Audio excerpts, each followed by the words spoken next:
Hello friends, welcome to my blog. আমরা আগের ব্লগে আপনারা দেখেছিলেন আমরা ডোনাপোলা বিচ দেখতে গিয়েছিলাম। এখন ডোনাপোলা বিচ থেকে আমরা যাবো চার্চে। তো চলুন যাওয়া যাক। তো যাওয়ার পথে একটা জায়গা পড়ে যেখানে দেখুন সব বাড়িগুলো একই রকম, দরজাগুলো একই রকম। তো একটা বিদেশি স্টাইলে এটা বানানো হয়। এখানে প্রচুর লোক এসে ছবি তোলে। রাস্তাটা পুরো দুধারে একই রকম বাড়ি। তো আমরা এখন ওল্ড গোয়াতে আছি। তো ওল্ড গোয়ার চার্চ খুব বিখ্যাত। এখানে দুটো চার্চে আমরা যাব। তো রাস্তার এপারে ওপারে দুটো চার্চ, আর বিশাল সুন্দর, মানে দুটো চার্চই খুব সুন্দর। আর প্রায় দুটো চার্চই প্রায় 400 বছরের পুরনো। তো দুটো চার্চই আমরা দেখব। আরও ছোটো ছোটো চার্চ আছে এখানে, 3-4টে চার্চ আরও আছে, কিন্তু এই দুটোই হচ্ছে মেন। তো প্রথমে আমরা যাব সেন্ট ক্যাথিড্রাল চার্চে, যেটা ধবধবে সাদা, মানে এত পরীর মতন মনে হচ্ছে রাস্তার উপর দাঁড়িয়ে আছে। তো দেখুন এর মানে জায়গাটা বিশাল বড়। তো প্রথমে আমরা সেন্ট ক্যাথিড্রাল চার্চে ঢুকবো, যেটা আপনার শুরু হয়েছিল 1562 সালে আর শেষ হয়েছিল 1619 সালে। মানে তৈরি করা শুরু হয়েছিল 1562 আর কাজ শেষ হয়েছিল 1619 সালে। তো অনেক বছর পুরনো চার্চ, আপনারা মানে বুঝতেই পাচ্ছেন। আর সত্যি খুব সুন্দর, এত ধবধবে সাদা, মানে এত বছর ধরে দাঁড়িয়ে আছে। আর দেখুন এত সুন্দর লাগছে দেখতে, যে বাইরেটাই মানে চেয়ে তাকিয়েছিলাম আমরা অনেকক্ষণ। আর চারিদিকে এত সুন্দর বাগান, এত সুন্দর সারাউন্ডিং, এত সুন্দর পরিবেশ যে বলাই যায় না। তো এখানটার মানে পেছন দিয়ে ঢুকতে হয়। চলুন আমরা ভেতরে ঢুকি, যদি ভিডিও করার পসিবল হয় তো আপনাদের দেখাবো। তো এখান দিয়ে এন্ট্রান্স আছে, খুবই ভালো লাগছে চার্চটা। তো এই যে ভেতরটা, আর এমনি চার্চের ভেতরে ঢুকলে মনটা খুব শান্ত হয়ে যায়, কোনো আওয়াজ থাকে না, একদম পিস অফ সাইলেন্স। খুব ভালো লাগে কিছুক্ষণ বসে থাকতে, মনে হয় নিজের সাথে নিজে কথা বলছি, নিজের ভালো লাগা মন্দ লাগা সব নিজের শেয়ার করছি। কখনো যদি অনেক সময় হয় না নিজের সাথে নিজের টাইম পাস করার যখন দরকার পড়ে, তখন কিন্তু চার্চে এসে বসে থাকলে ভীষণ ভালো লাগে।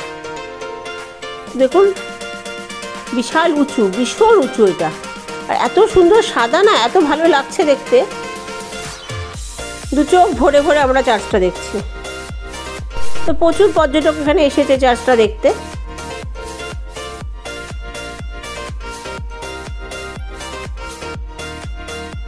তো যতটুকু আমি ভিডিও করতে পেরেছি যতটুকু করেছি, সবটা করা পসিবল হয় না, সব জায়গায় অ্যালাউ নেই।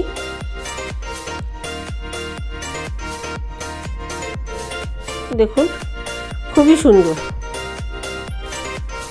অনেকটা উঁচু, ওপরেও আছে। তো ওপরে আমরা যাইনি, আমরা এবার বেরিয়ে যাব। তো এই যে বেরিয়ে গেছি আমরা। এরপর আমরা যাব হচ্ছে বেসিলিয়া অফ বর্ন জিসাস চার্চে।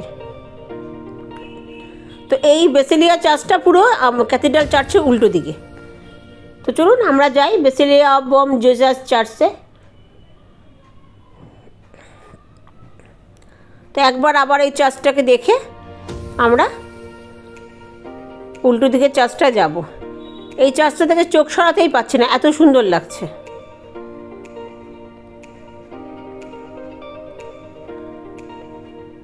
মনে হচ্ছে ছবি দিয়ে আঁকা পুরো। যাই হোক,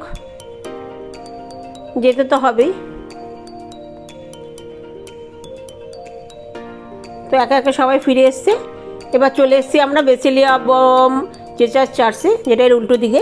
এটা আর স্টার্টিং হয়েছিল 1594, মানে 1594-এ, আর শেষ হয়েছিল 1605-1605-এ।